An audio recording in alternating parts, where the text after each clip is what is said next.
The one known as Casa de Navajas, because it belongs to the Navajas family, although the ancestral shield that presides over it is that of the Neto Ceballos family, one of the most important families of the 18th century in Fuenmayor, and of which Jovellanos said in his daily that produced 40,000 jugs of wine per year, no less than 640,000 liters, a fabulous quantity for the time, and even for our times, with modern agricultural techniques. The Ceballos lineage is one of the oldest in Spain and is cited in the Old Romancero with the legend of the family that surrounds this shield. Ardid is for knights, Neto Ceballos for Vencelos. The house is located in front of the old Plaza del Coso, which was where the bullfighting festivities were held in the festivities of that time. Today integrated into the surroundings of the Plaza Azpilicueta, occupies exactly the number 21 of Patio Street, and around it extends the old family garden, today a public park, with a magnificent specimen of Cedar del Líbano catalogued as one of the most interesting unique trees in La Rioja. The entire park, the property's former garden, is a delight for the senses and an opportunity to enjoy the many charms of Fuenmayor. Sample of the economic and family vitality of the town. Like a country house, its slender silhouette of two ashlar floors, central lantern, shield, balconies and entrance to the south, is linked to the immediate open space, La Plaza de Azpilicueta.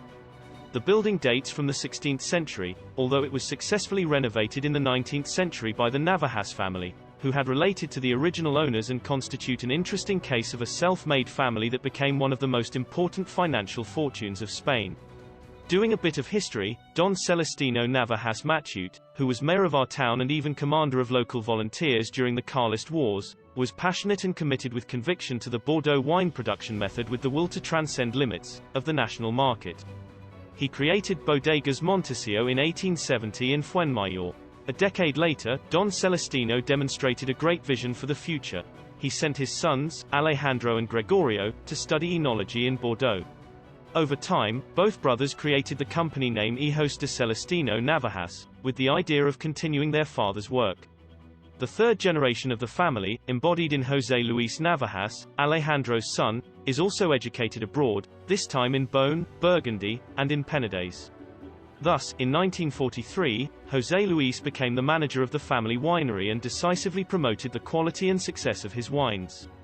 It is at this time when he introduces innovative techniques in Rioja such as cold winemaking, and it is also the time to adopt the Montesio appellation for posterity.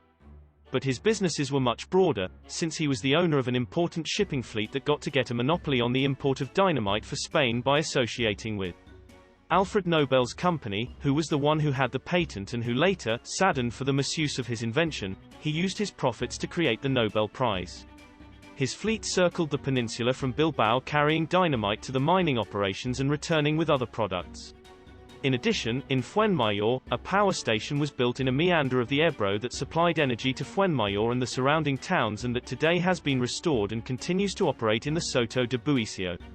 He also founded the Fonda Café, El Montesio, on the other corner of this same square, where generations of Fuenmayorenses have celebrated their wedding, and adjacent to the Gran Coliseo Theatre, which he built in 1931 with a project by his friend Secundino Zuazo, one of the most important architects of the moment, who had already built several cinemas in Madrid, among which the Palacio de la Música stands out, the main showroom on Madrid's Gran Via, and which went down in the history of Spanish architecture for being the author of the new ministries, and the Casa de las Flores in Madrid, and the Palacio de Correos de Bilbao. Today this theatre, one of the first in Spain built without columns and with very innovative techniques for its time, it has become municipal property and offers a continuous film program, from October to April, and other interesting cultural offers.